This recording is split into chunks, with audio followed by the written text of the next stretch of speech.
Vous êtes dirigeante ou dirigeant de TPE ? Vous êtes intéressé par les enjeux et les défis des très petites entreprises ? Vous souhaitez qu'on parle plus et mieux de ce que vous vivez au quotidien ? Sortez de l'anonymat.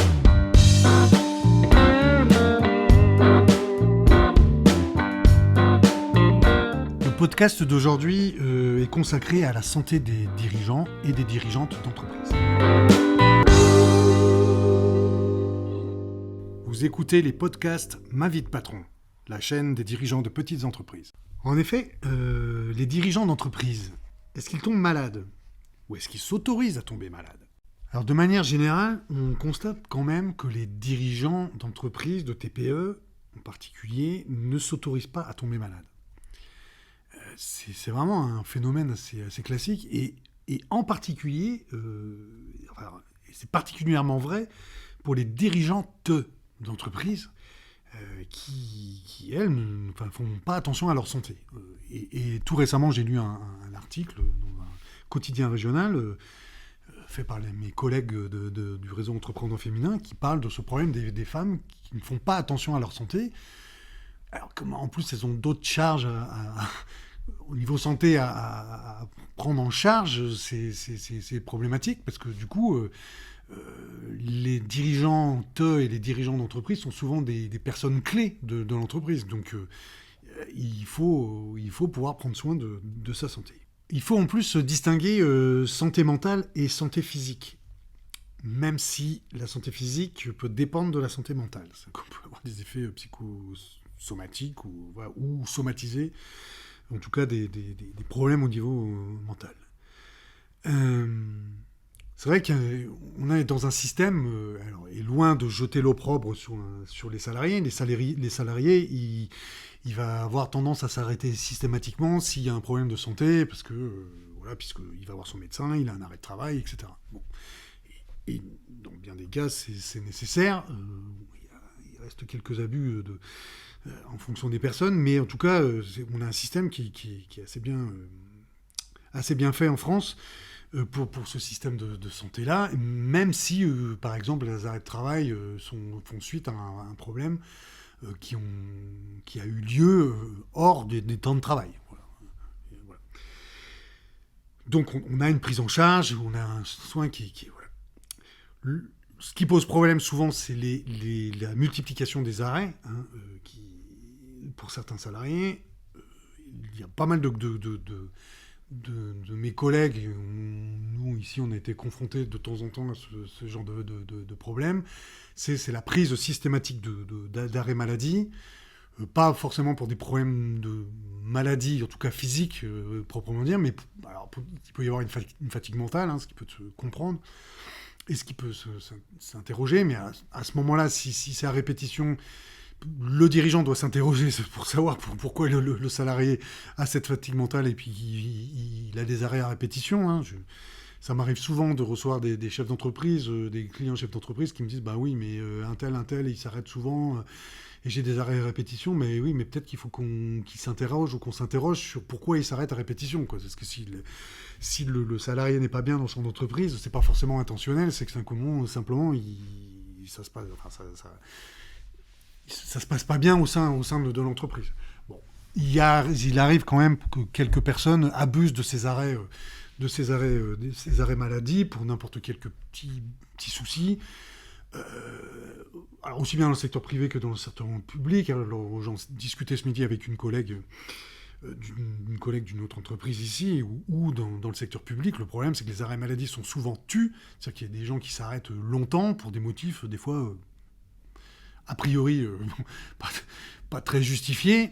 Bon, ça se discute, il ne veut pas remettre en cause. Mais bon, des gens qui disent, voilà, j'en ai marre, je m'arrête, et puis vous vous débrouillez sans moi parce que c'est comme ça.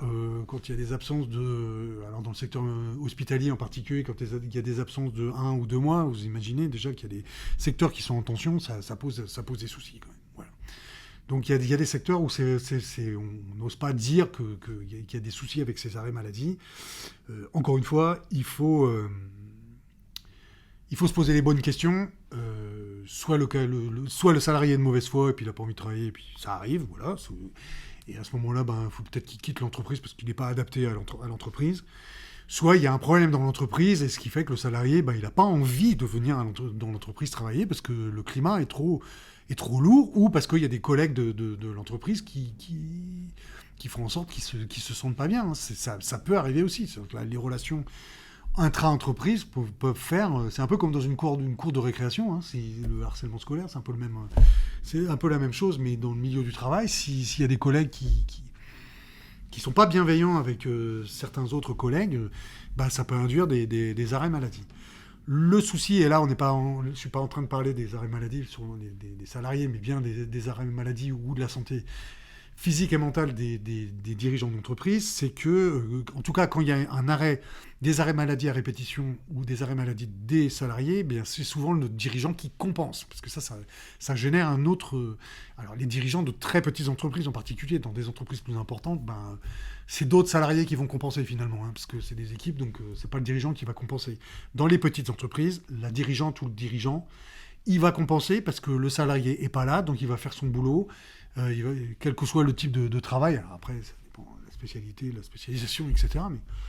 Mais c'est souvent ce qui arrive, et j'entends ça tout le temps, tous les jours. Tous mes collègues qui dirigent des petites entreprises, ils me disent, ce matin, un tel est pas venu, j'ai mon mécanicien qui est pas là, il s'est cassé le bras, ou la cheville, ou le week-end dernier pour telle ou telle activité, peu importe. Et voilà, je compense parce qu'il va falloir que je mette les mains dans le cambouis là, pour réparer le problème qu'il y a sur telle ou telle voiture, parce qu'il manque une ou deux personnes en arrêt maladie. Donc c'est ça, le souci, c'est qu'il y a une compensation, et la compensation, elle n'est pas compensée par le système de santé français, ça c'est clair. C'est que nous, on compense, et on compense en plus. Et c'est jamais en moins. Donc ça, c'est vraiment un souci. C'est à tel point que forcément un dirigeant ou une dirigeante d'entreprise, il tombe malade de temps en temps, hein, comme tout le monde, que ce soit des rhumes ou autre chose, ou des choses plus graves. Il doit subir des opérations de temps en temps pour tel ou tel souci, plus ou moins grave. J'ai quand même pas mal de collègues quand même qui font des infarctus, des choses comme ça. Enfin, je veux dire, à un certain âge. Donc il y a à un moment donné, ils sont obligés de s'arrêter, quoi. Il n'y a pas à tortiller, ils sont contraints, mais peut-être ils ont été jusqu'au un peu trop au-delà de ce qu'ils pouvaient faire physiquement, quoi. La machine, s'enraye à un moment donné, et c'est là qu'il y a un problème qui va pas. Et souvent, en tant que dirigeant d'entreprise, on ne prend pas le temps de s'arrêter, même en cas d'hospitalisation. Et moi, le premier, c'est-à-dire que ça m'est arrivé d'être hospitalisé, pas très souvent, la chance d'être à peu près en bonne santé. Mais je me suis arrêté parce que j'avais un problème respiratoire, d'insuffisance respiratoire, pas très grave, mais où j'étais hospitalisé une nuit, et le lendemain matin, j'étais de nouveau au boulot alors que j'avais dormi 2 heures. Mais c'est pas le fait d'avoir dormi 2 heures, c'est pas ça qui est important. Mais j'ai dû batailler avec la médecin qui était en charge, qui m'avait pris en charge à l'hôpital de la région où je suis, qui voulait absolument pas, qui voulait me garder plusieurs jours. Et moi, je voulais pas, parce que en fait, j'étais à la veille du versement des salaires. Et donc, je lui ai dit, mais je peux pas. Je ne peux pas, parce que mes salariés, ils attendent que je verse le salaire, et c'est demain. C'est demain, c'est comme ça. Donc, je peux pas. Et elle comprenait pas. Pourquoi Elle dit, mais c'est vous quand même. Et en fait, elle avait raison aussi, d'une certaine manière, quoi. C'est vrai que j'aurais pu attendre 2 jours, peut-être. Enfin, c'était pas non plus, c'était pas grave. J'avais pas de problème pour verser les salaires. C'est-à-dire que pour moi, je versais toujours les salaires à la même date ou à la fin de mois. Et donc, c'était inconcevable que je puisse pas faire cette chose-là, cette action-là, le jour où je devais le faire. Mais bon, ça m'est arrivé plusieurs fois encore où j'étais opéré au niveau de l'œil, par exemple, pour un problème d'acryocystite, pour ceux qui savent ce que c'est. Le médecin m'avait prescrit un arrêt de 17 jours. J'ai à peine fait 0,5 jours. Enfin, voilà. Parce que c'est pas possible de s'éloigner. Mais c'est alors, peut-être les dirigeantes ou les dirigeants surjouent un peu peut-être le rôle qu'ils ont, hein, mais c'est souvent dans les très petites entreprises. Le problème, c'est que c'est souvent des personnes clés, comme j'ai dit. Et donc, on ne s'autorise pas. On ne s'autorise pas à tomber malade, comme je disais en préambule, et on ne s'autorise pas à s'arrêter. parce que il y a beaucoup de choses qui passent par nous, peut-être malheureusement, peut-être qu'on ne sait pas déléguer, mais on ne peut pas déléguer parce qu'on ne peut pas recruter.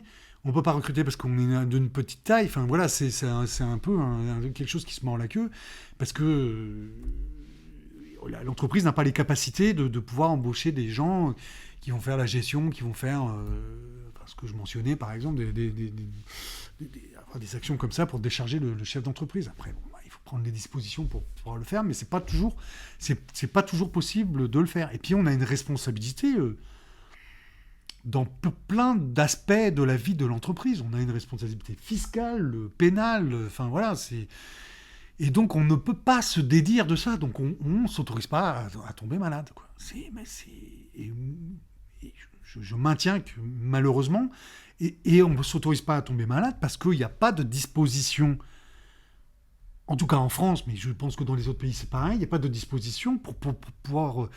avec des dispositions pour prendre le relais des dirigeants ou des dirigeantes qui tombent malades ou qui sont arrêtés pour une raison ou une autre. À tel point qu'il a fallu attendre quand même un certain nombre d'années, alors je ne sais plus dans quelle année, pour que les femmes chefs d'entreprise puissent avoir des congés maternité. Mais pendant très longtemps, elles pouvaient à peine avoir des congés maternité. Maintenant, ça y est, depuis 4-5 ans peut-être un peu plus... elles ont droit à des congés maternité, mais vous imaginez, enfin, c'est incroyable, quoi. Donc la loi, l'État français en particulier, parce qu'on parle, on parle en français, on est sur l'économie française, n'autorise pas les chefs d'entreprise, les dirigeants et dirigeantes à tomber malades parce qu'il n'y a personne pour les remplacer à un moment donné. Il n'y a pas de dispositif. Alors peut-être qu'on devrait s'organiser pour ça. Il y a des assureurs qui nous proposent des assurances hommes-clés, ou femmes-clés pour le coup, qui permettent en fait d'assurer la transition si on doit recruter quelqu'un, si on tombe malade ou on doit subir une opération, par exemple, d'un certain temps. Mais encore une fois, la difficulté, c'est de trouver quelqu'un qui est capable de comprendre le métier qu'on fait, quoi. Et dans des petites entreprises, c'est pas évident. Alors, si la transition elle n'est pas trop longue, ça peut aller, quoi.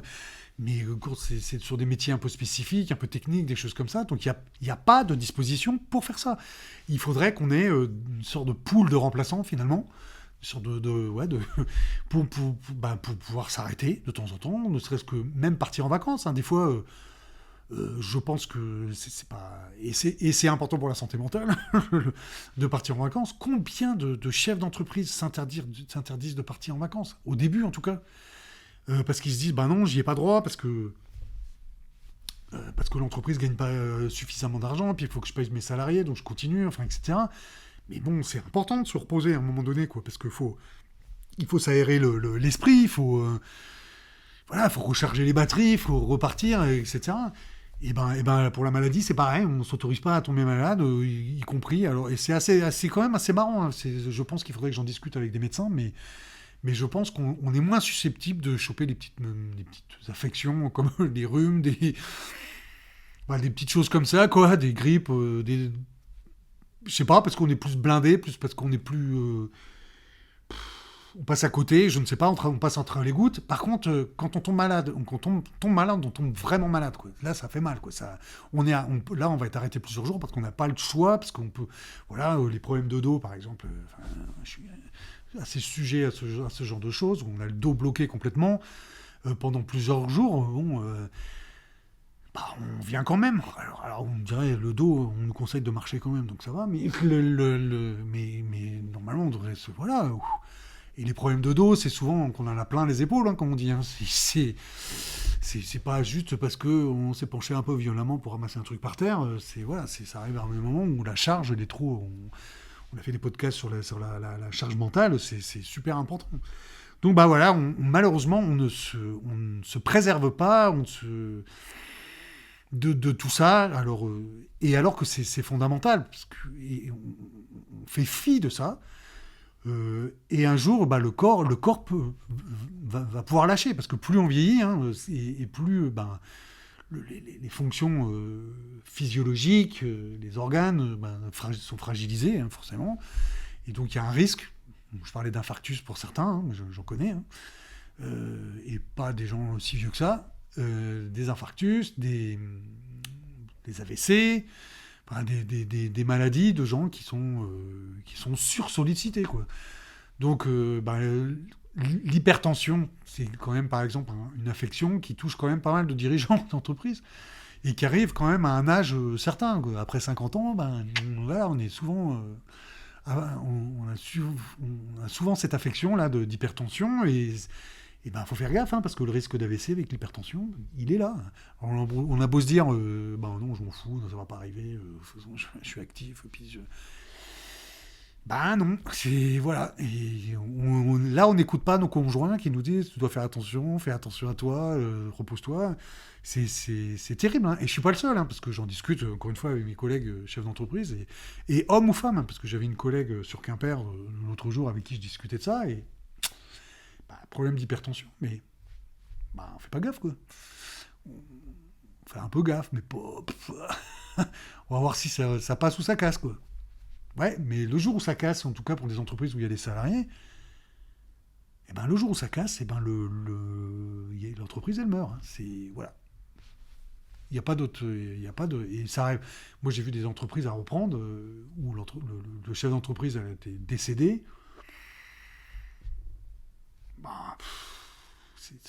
C'est très difficile de reprendre une activité sans le chef d'entreprise, sans la continuité sur des petites, très petites entreprises. On parle bien des très petites entreprises. Donc voilà, il faut se préserver absolument parce que c'est la pérennité de l'entreprise, c'est sa pérennité, la pérennité de soi-même qui est en jeu, et c'est la pérennité aussi, du coup, des gens dont vous avez la charge, parce que les salariés, si vous mourrez ou si vous êtes arrêté, ça s'arrête pour eux aussi. Donc c'est une responsabilité dont il ne faut pas oublier. L'autre aspect que j'ai évoqué rapidement tout à l'heure, c'est aussi la santé mentale, parce que la santé physique, même si, comme j'ai dit, elle pouvait découler d'une mauvaise santé mentale, la santé mentale, ça c'est quelque chose d'important, et c'est un aspect de la santé qui est souvent négligé, qui a été longtemps négligé dans les entreprises et auprès des salariés. À tel point que maintenant, on sait qu'on mesure les risques psychosociaux, par exemple, maintenant. Pour le dirigeant d'entreprise, c'est pareil. Il est malheureusement soumis au burn-out. Combien de dirigeants d'entreprise font des burn-out, et j'en connais une palanquée. Dans les très petites entreprises, parce que souvent le dirigeant ou la dirigeante d'entreprise porte tout sur ses épaules. Alors pour un peu qu'il soit tout seul dans son entreprise, c'est encore pire. Et c'est souvent des gens un peu seuls qui font ces burn-out. C'est quand même très dur de repartir après. Comme j'ai dû l'évoquer peut-être dans d'autres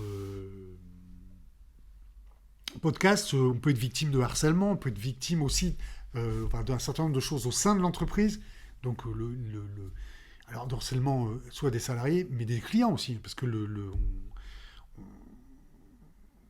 on n'a pas forcément des gens hyper bienveillants en face de nous. Donc il y a des gens qui cherchent la petite bête, qui vont vous pousser dans vos retranchements, qui vont vous menacer, ça peut être assez terrible, et ça dépend à quel moment de sa vie on se trouve. On peut être fragilisé par d'autres choses dans sa vie, et donc on peut craquer, et puis voilà. Et effectivement, la santé mentale dépend aussi de ce qu'on vit dans sa vie personnelle. On n'est pas deux personnes différentes à gérer sa vie. Et donc on a une vie personnelle, une vie professionnelle. Donc si ça se passe pas bien dans sa vie personnelle, pour des raisons diverses et variées, ça peut être des problèmes de relationnels au sein de son couple en général. J'en ai parlé un peu dans un précédent podcast. S'il y a des procédures de divorce en cours, s'il y a des ruptures, forcément ça agit sur la santé mentale du dirigeant. Il va pas couper, il va passer la porte de son bureau, il va pas tout oublier. C'est juste pas possible. C'est un tout, et donc il faut qu'il gère ça. Il peut très bien avoir des problèmes avec ses enfants, qui, je sais pas, moi, qui ont des soucis de prise de drogue, d'alcool, peu importe. Voilà, on ne laisse pas sa vie personnelle à la porte du bureau. On peut faire en sorte évidemment, on ne va pas ennuyer ses collaborateurs avec ça, mais il n'empêche que ça a un affect ça affecte en tout cas la vie de l'entreprise et sa performance à l'entreprise. Donc cette santé mentale, elle est vraiment très très importante et elle est encore très très mal, en tout cas pour les dirigeants d'entreprise ou les dirigeantes d'entreprise, elle est encore très mal prise en charge. C'est très très compliqué. C'est très très compliqué de faire prendre en charge ça par la santé du travail, par exemple, tous la médecine du travail auprès duquel les collaborateurs vont, et parfois nous-mêmes, parce que quand on est dirigeant salarié, quand on est dirigeant de SAS ou des choses comme ça, on peut être amené à avoir les rendez-vous à la médecine du travail. Mais le problème, c'est que autant il peut y avoir une certaine bienveillance sur la médecine du travail, le problème, c'est qu'il n'y a pas de suivi derrière. Ça peut être très bien pour détecter les problèmes de santé de salariés ou éventuellement de dirigeants quand ils ne sont pas suivis eux-mêmes par des médecins, parce que certains les salariés souvent, pour les plus précaires, ne vont pas voir de médecin. Donc la médecine du travail peut être un bon outil pour détecter des problèmes de santé et puis du coup la prise en charge. Et ça peut être la même chose pour les dirigeants et les dirigeantes d'entreprise. Le problème, c'est qu'il n'y a pas de suivi derrière. C'est-à-dire que, moi, ce que j'en vois, peut-être que la médecine du travail ou les services de médecine du travail pourront me contredire, et j'espère qu'ils pourront me contredire, c'est qu'ils ne renvoient pas forcément les personnes qu'ils voient vers leur médecin traitant ou vers d'autres médecins ou des spécialistes, des choses comme ça. Que ce soit des problèmes de santé physique, on peut très bien avoir par exemple des troubles musculo-squelettiques, par exemple des TMS pour les gens qui travaillent en usine, par exemple. Alors, je pense qu'il y a des dispositifs là comme ça pour arrêter éventuellement les gens qui ont ça. Mais je ne suis pas sûr que ça soit systématique. C'est-à-dire vraiment... Et puis en plus, il y a des dirigeants qui considèrent que c'est mal vu qu'un médecin du travail donne un arrêt de travail sur un ouvrier dans une usine, par exemple, parce que du coup, ça lui fait perdre sa productivité, etc. Mais bon, si la personne ne peut plus actionner sa main ou son bras, parce que les gestes répétitifs font qu'il y a des tendinites à la répétition, non, la personne, il faut qu'elle arrête, il n'y a pas à tortiller, quoi. Bon, c'est plus subtil sur la santé mentale, parce que du coup, quand quelqu'un va pas bien, mais là, c'est là qu'ils sont pas... Je pense que la médecine du travail n'est pas assez efficace, quoi. Là, il faut qu'il y ait une prise en charge, quoi. Il faut aller voir un psychologue du travail. Alors, des fois, ils vont nous faire voir des psychologues du travail, mais... C'est pareil, l'efficacité, elle est pas forcément hyper... elle va pas jusqu'au bout. Et puis, peut-être qu'il faudrait mettre en place, dans ces cas-là, quand il y a soit une mauvaise ambiance dans une entreprise, parce que c'est souvent à cette occasion-là qu'il y a des problèmes de santé mentale, il faut faire venir peut-être un intervenant pour remettre un peu d'huile dans les rouages au niveau de l'entreprise, que les gens se ressentent bien, etc., y compris le dirigeant. Parce qu'il y a quelque chose qui est vraiment... tout à fait fondamental, c'est que si un dirigeant ne va pas bien dans une entreprise, il y a fort à parier que le reste de l'équipe n'aille pas bien. Dans une très petite entreprise, si le dirigeant ne vient pas avec le sourire le matin dans l'entreprise, le reste de l'équipe, ça ira pas. C'est comme ça. Il faut... voilà. Les salariés sont pas, ils sont pas bêtes. Ils voient si le dirigeant a des soucis, des choses comme ça, ou si ça va pas bien. Mais ça va influer sur la performance de l'entreprise, c'est évident, quoi. Donc, il y a un moment donné, il faut qu'on se force à avancer tout le temps. Donc, ça vient, voilà, comme on compense tout le temps. On s'interdit de s'arrêter, alors que peut-être le dirigeant lui-même ne va pas bien dans sa vie. Et c'est là qu'il y a quelque chose qui ne va pas, quoi. Il faudrait qu'il y ait une prise en charge psychologique, psychanalytique, peut-être un intervenant pour remettre parce qu'il y a plein de gens qui interviennent dans les entreprises pour remettre un peu au niveau du relationnel dans l'entreprise. Bon, peut-être faudra que ce soit prévu, faudra que ce soit financé, peu importe. À mon avis, ça fait partie des risques psychosociaux, ça fait partie du bien-être en entreprise, et ça devrait être, on devrait systématiquement le faire, et il ne faut pas que le chef d'entreprise se retrouve seul, parce que c'est ça souvent, quoi. Il est tellement seul, le chef d'entreprise, ou la chef d'entreprise d'une très petite entreprise, il se retrouve tout seul devant plein de problèmes, et il s'enferme. On l'a déjà évoqué dans d'autres podcasts, il s'enferme, il se replie sur lui-même, il va pas bien, il fait un burn-out, et voilà. Et puis, qu'est-ce qu'on fait ? On attend que ça aille mieux, mais voilà, ça va être long, puis l'entreprise en pâtit, puis elle fonctionne moins bien, elle va licencier des gens, Donc il y a des conséquences à tout ça, alors qu'on pourrait prévenir. Enfin, moi, c'est ça, le truc, quoi. Sur la santé, vaut mieux prévenir que guérir, hein, comme on dit. C'est un adage tellement important, quoi. Et voilà. Par exemple, et encore, je disais tout à l'heure que je discutais de ça ce midi avec une de mes collègues là, dans le bâtiment où on se trouve, et on se disait, mais il n'y a pas de statistiques, par exemple, il n'y a pas de statistiques vraiment sur les cas de burn-out ou sur la santé. Enfin, il commence à y avoir des sites sur la santé mentale ou la santé des dirigeants, mais il n'y a pas vraiment de statistiques. On ne sait pas pourquoi ils s'arrêtent, on ne sait pas pourquoi, parce que du coup, c'est pas vraiment pris en charge. Mais comme ils ne s'arrêtent pas en plus, c'est vrai qu'on ne peut pas noter les arrêts, puisqu'ils ne s'arrêtent pas. Mais par exemple, un truc qui m'a toujours choqué, moi, c'est qu'on ne connaît pas le nombre exact de gens qui se suicident à cause de leur travail, en particulier les chefs d'entreprise. On ne sait pas. On l'a su à un moment donné pour les chefs d'exploitation agricole, parce qu'il y a eu une problématique sur les agriculteurs qui se suicidaient sur leur lieu de travail, en se disant mais c'est quand même incroyable que des gens qui produisent de la nourriture, qui nous nourrissent, viennent à se suicider parce que ces gens-là, c'est alors plutôt des hommes que des femmes, hein, que d'ailleurs c'est quand même assez caractéristique aussi, pour le coup, des hommes qui se pendaient dans leur exploitation, parce que les agriculteurs se pendent, quoi. C'est terrible quand même. Ils se mettent fin à leur jour parce qu'ils n'en peuvent plus, ils ne sont pas soutenus, ils doivent tout mettre aux normes, ils ont des injonctions de partout, de l'État, des régions, de la Chambre d'agriculture, de tout, quoi. Et puis à un moment, ils craquent complètement. Alors peut-être qu'ils auraient peut-être mieux fait certaines choses, etc., mais à un moment, c'est plus possible, quoi. On ne sait pas le nombre de chefs d'entreprise, on ne sait pas combien de gens se suicident par an à cause de la direction de l'entreprise. Au doigt mouillé, moi, quand j'ai écrit mon bouquin sur la création d'entreprise, j'ai trouvé une seule statistique qui fait mention de 180 décès par suicide de dirigeants d'entreprise. Mais c'est au doigt mouillé. Donc on ne sait pas. Mais c'est incroyable. Alors que pour toutes les catégories socio-professionnelles de salariés, on le sait. On est capable de mesurer et puis d'essayer de faire de la prévention pour ça, quoi. Pour les chefs d'entreprise, on ne sait pas. Donc c'est symptomatique en fait de ce problème-là de santé des dirigeants. Donc on peut dire qu'un dirigeant ou une dirigeante de TPE, il a tendance à négliger sa santé, mais à tort, parce que ses propres performances et les performances de son entreprise et de ses salariés vont en dépendre. Donc il faut qu'il fasse attention à la fois à sa santé mentale et à sa santé physique pour que son entreprise soit en bonne santé. Les TPE représentent 1 million de dirigeants d'entreprise.